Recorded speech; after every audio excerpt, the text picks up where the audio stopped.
Cool. As always, introduce yourself. How are we doing? I am the Panda Red here at NocoCon. What's up, brother? Nothing much. Not too much.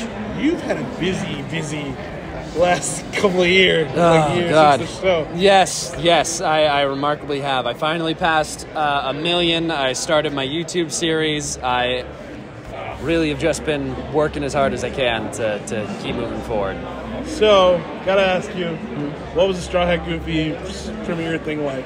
So I recorded a whole different intro to this video before I got dressed for Straw Hat Goofy's Ant-Man and the Wasp Quantumania premiere, and then I was going to do like a sick little snap transition to what I was wearing. Then I accidentally deleted that, so y'all just get to see it now. How you feeling about the fit? I feel like I'm somewhere in between mid-2000s Pitbull and flashy valet for a funeral, which I mean, I guess is just kind of the vibe I give off. I don't know where that came from. Everything in this outfit is thrifted except for the shirt, which is a gift. Currently, I am waiting for my Uber, and we are going to see how this turns out. It's my first big creator event, so y'all are gonna be coming with me. I'm holding you motherfuckers hostage because I need someone to bounce off of. I'm terrible at parties. Oh, I thought I was showing up early. There's already so many people here. Oh, there are so many people here. Oh, shit. I was not ready. Holy shit, check that out. So far, I only know one person here. I am terrified. I've been here for like 10 minutes. I have recognized 2 people, and I have known 1. Make that 3. I recognize the host, so I'm not completely fucked. I've currently had 2 of the available drinks, and they are both probably the most sour thing that I've ever tasted in my entire life. One of them came in a vial, and I'm not 100% certain that I'm not going to turn into Mr. Hyde in about 10 minutes. There's nothing like a massive networking event to teach you that you have social anxiety. There are so many goddamn people. There are people down there who just bought a screening to a regular viewing of this movie, not knowing that the entire top half of the theater is influencers. I'm an influencer. I'm so sorry. Yes, you are. Look at who we're running into. We're influencers. All right, we're about to go in. I'm going to let you guys know how it is when we're done. Busy.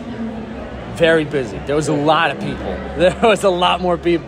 Ironically, I knew it was a premiere, and I knew it was a premiere that had other creators and stuff that were going to be there, but I also wasn't prepared for the sheer number of people in such a small area, because it wasn't like a red carpet thing. It was like they all had us in a theater. Right. So it was like 50, 60 TikTokers all in like the small restaurant area in front of a theater. And then we all transferred into the theater thing. It was a lot of fun. It was really cool to actually be able to see.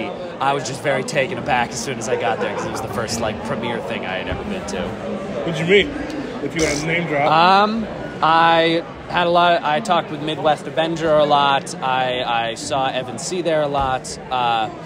Obviously, Straw Hat and Jay Stubes, they were the ones that were hosting it. Nikhil Clayton was there. That video was amazing you did with him. Thank you very much. Hello everyone, we're about to watch Quantumania. We're at the Straw Hat screening. I will say I am a little worried about this one. I think Marvel's becoming over-reliant on like Easter eggs. You can't just throw somebody that the audience might recognize into the background of your film and expect that it's going to carry all of the success. Hey man, how you doing? Anyway. Thank you very much. We had a very good idea. That was his idea for that video. That was a lot of fun. I know I met more people, but I'm terrible with names. Right. I think Sophia Gomez was there too. I think so. Yeah. I think so. I saw her video and I was like, "Where is Panda in their video?" Yeah, I'm in the background. He's in the background somewhere. Yeah. I was probably hiding out in the background somewhere. I'm gonna be real. I was kind of like I was perusing in the background the entire time. Right. A lot of people from around there are all like California based, or like people that were around that area, so they all knew each other. Yeah. And I'm like, haha, I have no idea who any of you people are. Right. That's crazy, man. Yeah, it was a lot of fun. How was the movie though? It was pretty good. Yeah. I just saw Across the Spider-Verse, so my superhero movie perception is skewed right now. Right. So I will say it was pretty good. It was pretty all right. For an Ant-Man movie, in comparison to the other 2 Ant-Man movies, I think it was pretty good. Fire. So, one thing I've noticed, and we've all noticed, and we called you on it. Yeah.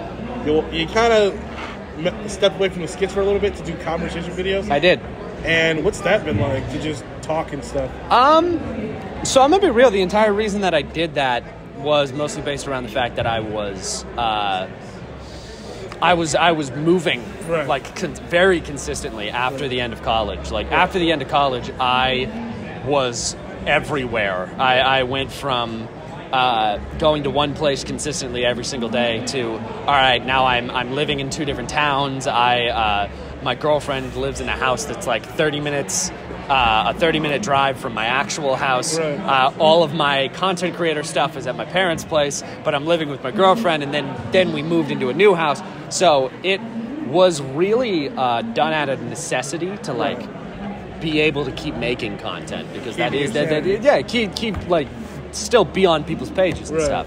And even then, I was like barely posting for like 3 months. Right. Which is hilarious. Yeah, I was Joking its own thing. Yeah, it's its own thing. I only posted like a video a week for like 3 months straight. Right. But to be fully honest, it's been kind of relaxing. Right. It's been because skits take a lot of work to be able to do. 100%. So it's been fairly relaxing to be able to just be like, all right, I'm just going to talk about comics for a while now. Plus, I've been able to see how like fans actually react to just conversational bits Right. in comparison to the skits, where I'm like, I know I'm going to get more people than just regular comic book fans Right. because they're just genuinely funny videos. And then I was able to actually like see people's reaction to talking to them like comic book fans in comparison. Been paying attention to your Twitch a lot. You're building a comic book store? I am. From the ground up? So the Twitch is entirely built to be a medium in which I'm able to make my 3D art. Right. So I can still like use that degree I spent all that time getting. Exactly. And still try and get a job with it. Right. So the Twitch has very much been used as sort of the artistic output that I had. Because like my TikTok page started as an art page. Exactly. So I still have that art stuff that I want to be able to do. So I just transfer that all into doing it on the Twitch where I do it live in front of people. And even then, my Twitch audience is talkative enough and ravenous enough that I end up getting like barely any work done anyway. Exactly. But that's the idea behind the Twitch page. How much coffee do you consume on Twitch? Actually, ironically, since I stopped going to college, probably less. Okay. Before that, gallons, like too much, to very, very much too much. Water is good for you, though. Yes, hence the fact that I've had 4 water bottles given to me by a fan while I've been here, and I've drinking all but one of them. So Right. Favorite moment of the weekend thus far? Now we're in Sunday, and it's still going. We're still early in Sunday, but the audience reaction to the roll for sandwich thing. Not the roll for sandwich itself, because that was terrible and I hated it. But the audience reaction to it was really nice. Everyone seemed to be having a lot of fun, so I really enjoyed that. how's that aftertaste? Terrible. I can still taste it. It is. I know exactly how it tastes even now. It's brutal. Again, I don't know if you saw any of the TikToks that I posted about just meeting you. Yeah. And just, hyping you up as I did. Thank you very much. Yes. I know you obviously appreciate it, but Of course I do. Absolutely. I 100% do. I mean, I've seen the videos. Like I watch every tagged video that I get. Right. If someone tags me in a video, I watch it regardless. Right. Again, dude, you are like the coolest person as far as like Thank you. DC and stuff goes. I want your opinion on something, Okay. and you can. I'm not gonna like throw you under the bus or anything. Okay.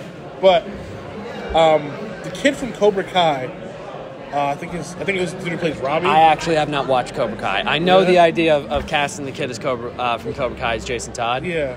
I have not actually watched Cobra Kai. Okay. I will say, on the lines of casting, I am never a fan of casting an actor in a similar role twice. Okay. So if I know the reason that they're like, oh, he could be a good Jason Todd is because his character acts a lot like and looks like Jason Todd in the Right. show. And that's great. I'm very happy for it. But I never am a fan of casting an actor as the same role twice or going, oh, he plays characters like this, so it would be great for it. Right. Because if you think about every single character that's been cast in things like Marvel or DC, usually before that, they don't play characters like that. I like when it's an out of left field sort of casting. 100%. Because even with Robert Downey Jr., like he played himself mostly as Tony Stark. Right. But characters that he had played before that were a lot more along the dramatic lens than they were among the heroic lens. None of his characters could be described as heroes up until that point. Right. And with shows like Cobra Kai, where they're built up to be sort of this, he's a young member of a extended family of people that don't have any blood relation to each other, and he's the angry, rebellious one with the weird hair. I'm like, that's just Jason. He's already playing Jason. Why would I want him to transfer and play Jason again? Fire. Where are you on the Jensen Ackles should be Red Hood, or do you think that time is? I think that's stupid. I think that is a stupid casting, and I will never. I'm not going to sugarcoat my opinion on it because I think it's fucking dumb, and I think the people who preach it are fucking dumb. Because listen, the man is like what, 45? Yes. Jason Todd's 19. Jason Todd is a 19-year-old kid. Jensen Ackles was too old to play Jason Todd when he played Jason Todd. He has an old ass voice. He has the voice of a man because he's a grown ass man. Yeah. And Jason Todd, I'm a fan of casting someone whose voice isn't very deep to play Jason Todd because his helmet should sound like a voice modulator. Right. His voice, he should be trying to emulate Batman to scare people because that's where he learned it from. Right. He shouldn't be a naturally intimidating voice. He already said, the dude already sounded like he was 36 when he played 19-year-old Jason Todd. I know that's what he sounded like, and I know he was like 27 or something at the time. Right. But like, Under the Red Hood movie came out like, what, 20 years ago? Yeah, something like that. Even if they made a Batman Beyond world where he played Jason Todd in it, I don't think... Why would you make the first introduction of Jason Todd to the movie world a aged-up alternate universe version of him when you could just cast someone who actually fucking earned it instead of Jensen Ackles, who's resting on the laurels of voicing him 10 years ago, like 15 years ago. And that's nothing against Jensen Ackles as an actor. I think he's great. He's a great actor who does everything that he does perfectly, but he's not Jason. He's never been Jason. You and your girlfriend are watching Rise right now. We are. Raphael is not the leader. You know, weirdly enough, I have a opinion on that show very similar to a lot of people have about like Tom Holland's Spider-Man. Okay. Where like the first 3 Tom Holland Spider-Man movies are a very extended version of his origin. Right. And by the end of that, he is the Spider-Man we know. Right. I feel like Rise is sort of a preliminary series. Like it's, the first time they went out, Raphael's the oldest, so of course he would try and be the leader. Right. So they all get sent out in that fashion. I know that in a lot of interpretations it's not like that. Right. Or like Leo's always the oldest or something like that. But I don't hate it for that. I mean, one thing I know about the movie is by the end of it, Leo takes over as leader. Right. And in that regard, I'm like, I don't mind it, because then it acts as like all of this is them leading into being the Turtles. Like this is them being introduced to their villains. This is them slowly figuring out what they need to do. By the end of it, they have the weapons that they have. They have the look that we know. They're in the roles that we know. And before that, it's them kind of figuring out how to do all of this. So I'm not too against it. I think it's a pretty good idea. Okay. Are you enjoying the show? I am enjoying the show. I have not gotten to the point where it gets like real serious. I know that people love the show because it's very humorous up until that point, and I do enjoy the humor. I think it's a very good, like, fun show to watch. But I haven't gotten to all the point where it becomes legendary, where they start writing like really dramatic stories with them. So I am liking it so far. I'm excited to see where it goes. Have you seen trailers for the new movie yet?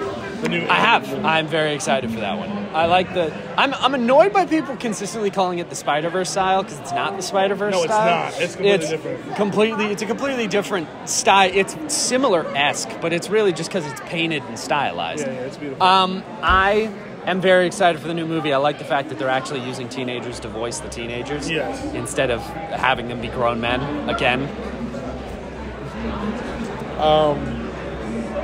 Is there anything you want to say to your fans or NovaCon or just everybody? Go and watch my new YouTube show. I actually have one now. I have long-form content that isn't on TikTok that I know a lot of people can't download or won't download. So just go and check me out on YouTube now. Awesome. And someone please invite this man to a movie. Please. I'm begging you. I want to go to a movie premiere so bad.